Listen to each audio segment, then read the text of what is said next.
আসসালামু আলাইকুম সম্মানিত ভিউয়ার্স, কেমন আছেন? আশা করি সবাই ভালো আছেন।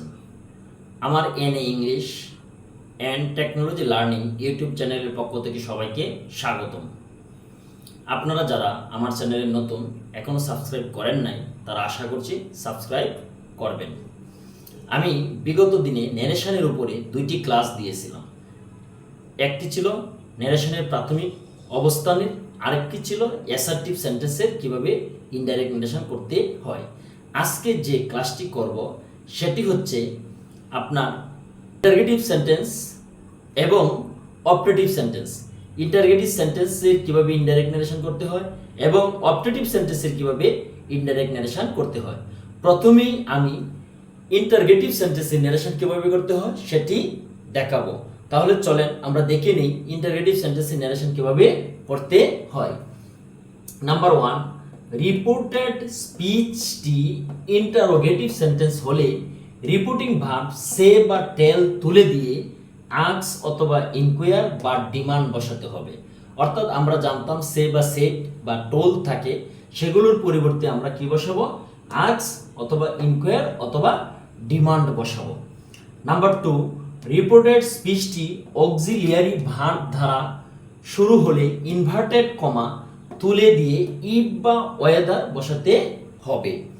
আমরা আগে জানতাম যে ইনভার্টেড কমা তুলে দিয়ে দ্যাট বসাতে হয়, কিন্তু এখন হচ্ছে যদি অক্সিলিয়ারি ভার্ব দ্বারা ইন্টারগেটিভ সেন্টেন্সটি শুরু হয়, রিপোর্টেড স্পিচটি শুরু হয়, তাহলে আমি ইনভার্টেড কমা তুলে দিয়ে ইফ বা ওয়েদার বসাবো। 3 নম্বর হচ্ছে রিপোর্টেড স্পিচটি ইনডাইরেক্ট করার সময় অ্যাসার্টিভ বাক্যে পরিবর্তন করতে হবে। অর্থাৎ ইন্টারগেটিভ সেন্টেন্সটিকে অ্যাসার্টিভ সেন্টেন্সে রূপান্তর করতে হবে। 4 নম্বর, রিপোর্টেড স্পিচটি ডব্লিউএস ওয়ার্ড দ্বারা শুরু হলে ইনভার্টেড কমা তুলে দিয়ে ডব্লিউএস ওয়ার্ড বসাতে হবে এবং উক্ত সেন্টেন্সটি অ্যাসার্টিভ সেন্টেন্স করতে হবে। অর্থাৎ যদি ডব্লিউএস ওয়ার্ড, আপনারা জানেন ডব্লিউতে 8টি শব্দ আছে, হোয়াট, হোয়ার, হোয়েন, হো, হুইচ, হোম, এগুলো, আর এস তো হচ্ছে হাউ। এই শব্দগুলো যখন থাকবে তখন আপনারা ওই শব্দগুলোই বসাবেন এবং বাকি সেন্টেন্সটা অ্যাসার্টিভ সেন্টেন্সের নিয়মে করবেন। যেমন he said to me are you strong.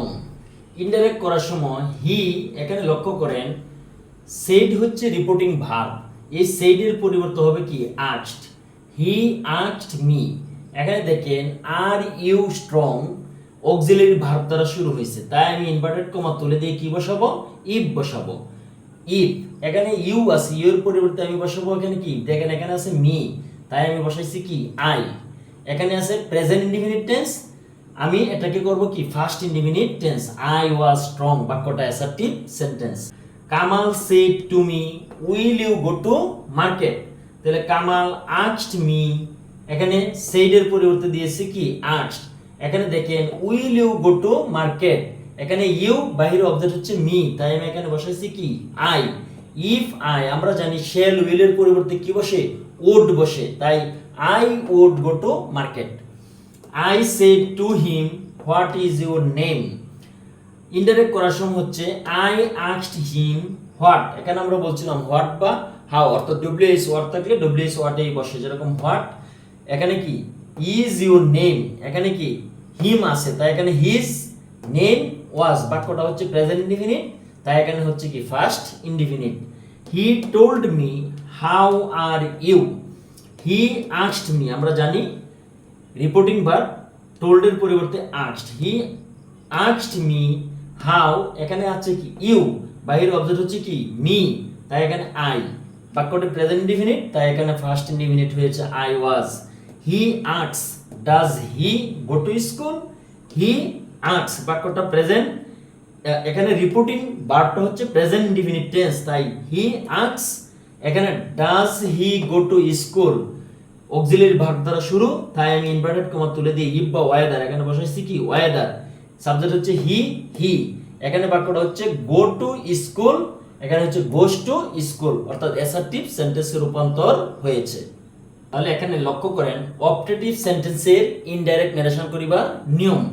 Number 1, সেন্টেন্সের অর্থানুসারে রিপোর্টিং ভার্ব তুলে দিয়ে উইশ বা প্রে ব্যবহার করতে হবে।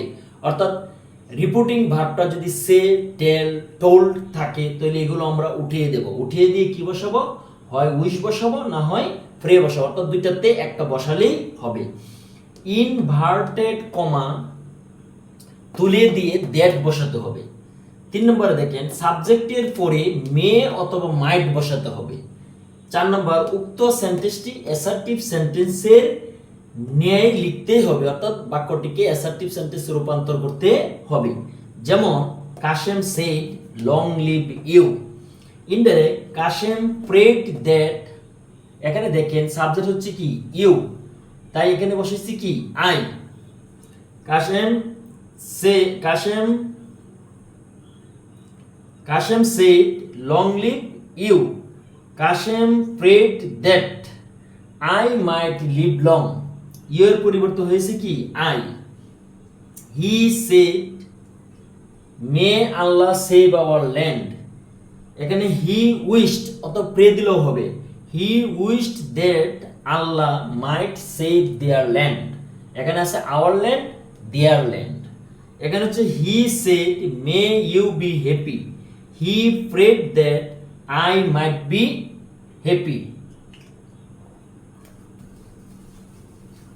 He told long live Bangladesh. Long live Bangladesh. তাহলে আমরা ইনডাইরেক্ট কি করব? সাবজেক্ট হচ্ছে হি, দেব হি, এই টোল্ড এর পরিবর্তে দেব কি prayed. He prayed that, inverted comma তুলে দিয়ে কি দেব দ্যাট, সাবজেক্ট হচ্ছে কি বাংলাদেশ, তাহলে আমি দেব কি বাংলাদেশ। বাংলাদেশ এখানে নিয়ম অনুসারে আমি দেব কি মাইট live long. He said to me may Allah give you a lot of money. এখানে ইনডাইরেক্ট করার সময় আমি কি লিখব? হি prayed that, এখানে দেখেন may Allah give you a lot of money, তাহলে হি prayed that, এখানে সাবজেক্ট হচ্ছে কি আল্লাহ, দেব কি আল্লাহ, নাম অনুসারে দেব কি মাইট, আল্লাহ might give me a lot of money. তাহলে আশা করি আপনারা ইন্টারগেটিভ সেন্টেন্সের ইনডাইরেক্ট নারেশন কিভাবে করতে হয় এবং অবজেক্টিভ সেন্টেন্সের নারেশন কিভাবে করতে হয় তা বুঝতে পেরেছেন। এইবার আপনারা কি করবেন? বাসায় বসে নিজেরা চর্চা করবেন। যত বেশি চর্চা করবেন তত বেশি শিখতে পারবেন। সবাইকে ধন্যবাদ দিয়ে আমি এখানেই শেষ করছি। আল্লাহ হাফেজ।